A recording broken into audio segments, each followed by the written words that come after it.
come ho sempre fatto dall'inizio di questa storia, non ho mai voluto fare previsioni, perché non è il mio mestiere, ci sono gli epidemiologi, ci sono altre figure professionali che lo fanno. Io sono il microbiologo cacciamicrobi e questo è il mio mestiere. Ho la fortuna di essere direttore di dipartimento con dentro dei reparti, con dei ricoverati come malattie infettive e pneumologia, e quindi giornalmente mi rapporto con i primari e sento come vanno le cose. Quindi ho questa, diciamo, privilegio di vedere la diagnostica, ma di vedere anche i pazienti. Sì.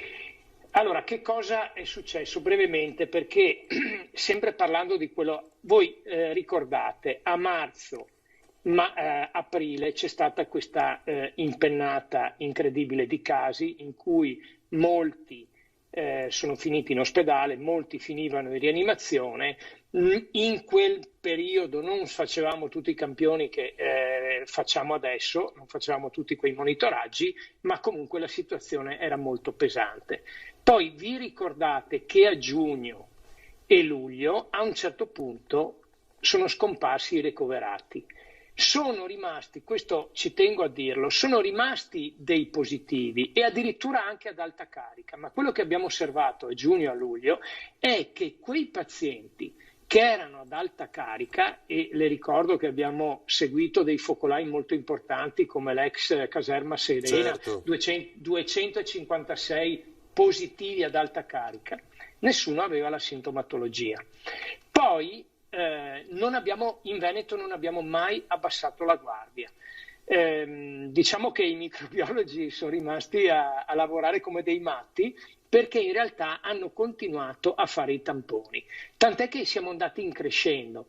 Poi cosa è successo? Lo dico ai telespettatori perché così si capisce, no? Perché poi c'è questo sport di dire ma tu dicevi una cosa poi ne hai detta il contrario. No, io faccio la fotografia, Esatto. ho sempre fatto la fotografia di quello che accade. Esattamente. Questo lo continuo a chiarire perché leggo i social, leggo le cose, cioè veramente. Allora, a luglio non avevamo ricoverati in ospedale, non li avevamo in malattie infettive e non li avevamo in pneumologia, tanto che quei reparti hanno potuto respirare.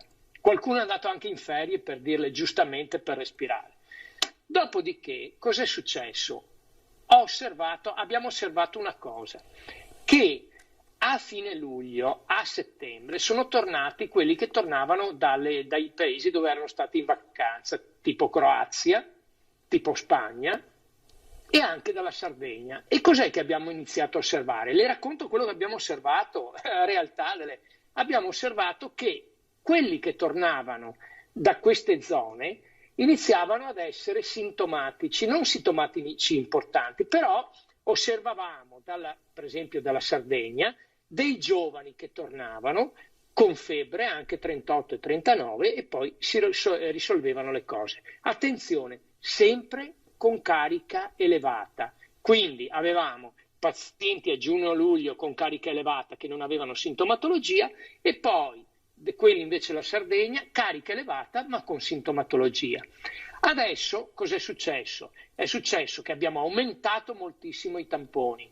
Pensate che giornalmente, solo nella provincia di Treviso, noi abbiamo superato i 4.000 screenati, 4.000 tamponi al giorno nei pazienti che stiamo osservando. Sì. E di questi effettivamente troviamo una gran parte che è asintomatica, una parte che è asintomatica e una parte che leggermente, ma costantemente, aumenta l'afflusso in ospedale.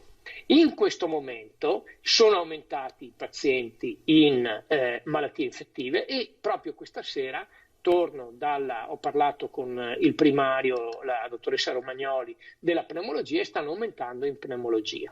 Allora, questa è la fotografia, questo è quello che sta accadendo. Allora, dico che tra l'altro rispetto a questa mattina abbiamo più 7 in terapia intensiva in Veneto, sono diventati 59 rispetto al cartello che ha fatto vedere Luca Zaia, ci sono 8 decessi riscontrati nel bollettino serale, quindi sono 59 le terapie intensive, il totale contagi oggi 548. Senta, dottore, però una cosa cioè facciamo bene a cercare o stiamo sprecando, diciamo, l'impegno così tanto gli asintomatici, cioè così tanti tamponi per cercare gli asintomatici?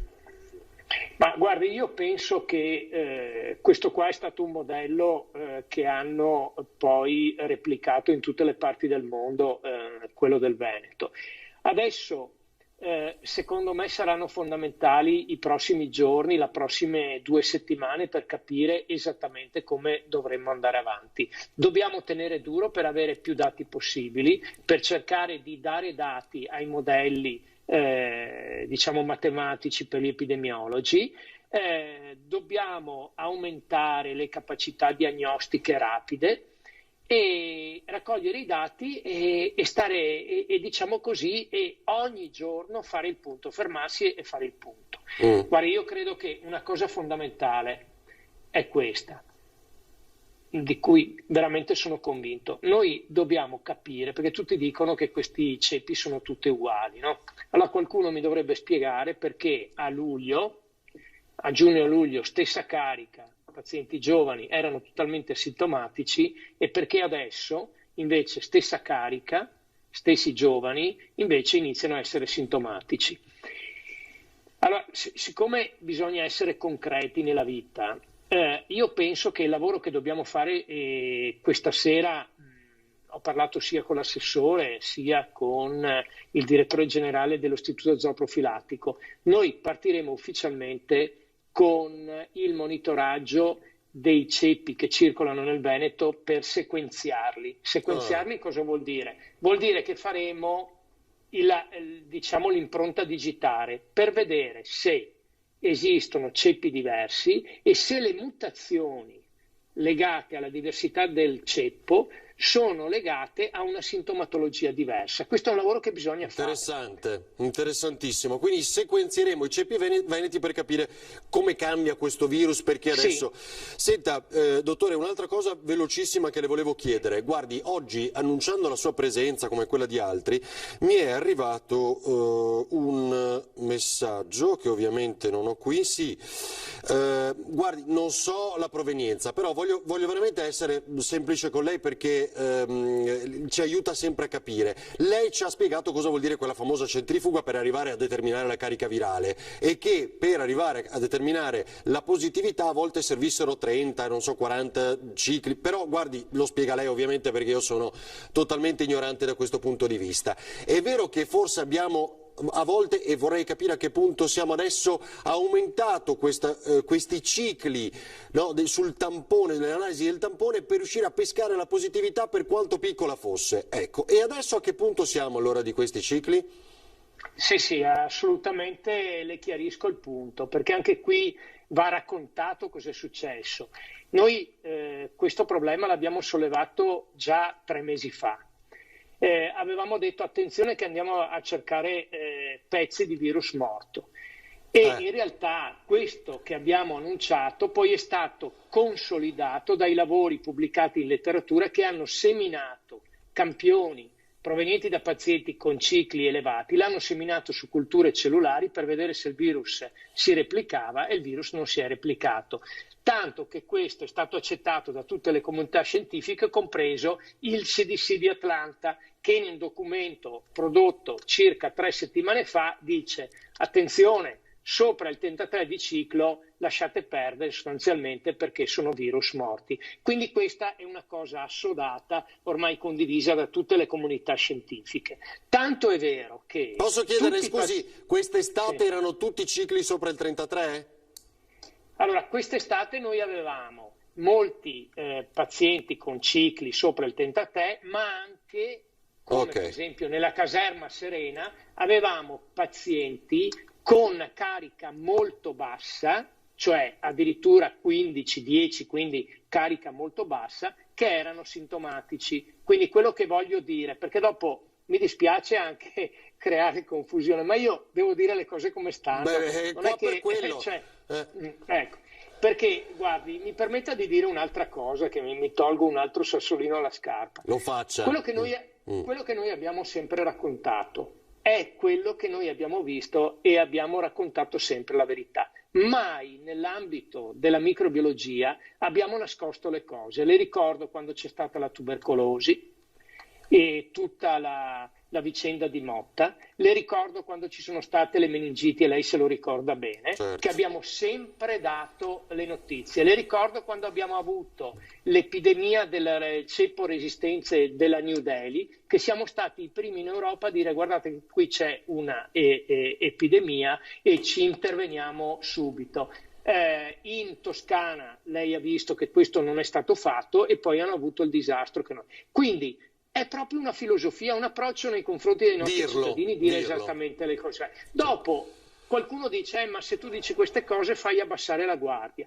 Io dico la verità e dico di mantenere la guardia elevata. Questo è l'approccio che abbiamo sempre avuto. Dire la verità, dire le cose. Dopodiché, se io a giugno dico che non ci sono pazienti ricoverati, è la verità. Cosa devo dire? Che sono ricoverati? No. Però dico, attenzione, manteniamo le distanze, le attenzioni, eccetera.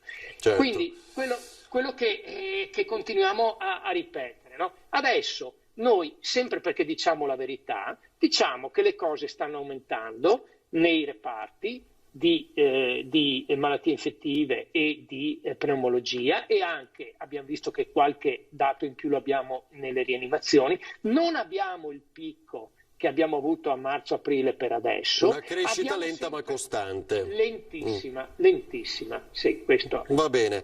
Dottor Rigoli, grazie. È chiaro che quello che le chiedevo è se avevamo fatto troppe centrifughe, diciamo, quest'estate, quindi magari non c'erano i positivi, cioè realmente non c'erano i positivi, perché oggi non si chiamerebbe neanche seconda ondata, ci hanno spiegato, perché non è mai finita la prima. Vabbè, comunque è stato... No, guardi che quest'estate, mi scusi, le chiarisco questa cosa, noi comunque quest'estate abbiamo continuato a fare i tamponi. Certo. Non è che ci siamo fermati, quindi vuol dire che adesso, al di là delle polemiche, perché qui sembra che ci sia il partito dei catastrofisti e invece quelli che dicono che va tutto bene, del bianco, del nero. In realtà dovremmo avere un atteggiamento completamente diverso, valutare con trasparenza quello che accade ogni giorno, ed è quello che abbiamo fatto fino adesso.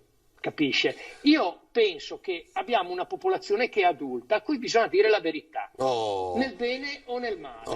Allora, benissimo. Senta, dottore, è chiaro che è per quello che io insisto, ho bisogno che dialoghiamo perché le persone l'ascoltino. Posso chiedere veramente un flash, perché vedo già c'è anche il ministro D'Incà collegato, che saluto e ringrazio. Il famoso pungidito aveva una fallibilità piuttosto alta, vero? Guardi, cioè, non era attendibile. No, le dico esattamente come stanno le cose. Il pungidito è un test che serve per vedere se ci sono gli anticorpi. Quindi non mi dice se c'è il virus, se il paziente è infetto, ma mi dice se ha avuto il contatto. Esatto. Allora, noi, anche qui bisogna dire la verità ai cittadini. Quella era una delle poche armi che avevamo all'inizio di questa epidemia. Dopodiché, studiando questi pungidito, abbiamo visto, per esempio, lei sa che col pungidito si cercavano le IgM, che sono i primi anticorpi a comparire, e le IgG. Ecco, noi abbiamo visto che il 80-90% dei risultati in cui c'erano solo le IgM, quelle erano false IgM. Tanto che quando abbiamo acquisito questa informazione, lo abbiamo spostato come diagnostica e siamo andati a cercare diagnostiche nuove come il test rapido, che ha avuto un grande successo. Certo, va bene, quindi domani presentate la caramella, giusto? Domani è presto. Va bene, il famoso test, diciamo, salivare, quella sorta di stiamo lavorando. Sì. Va bene, ci provo sempre. Grazie davvero al dottor Roberto Rigoli, direttore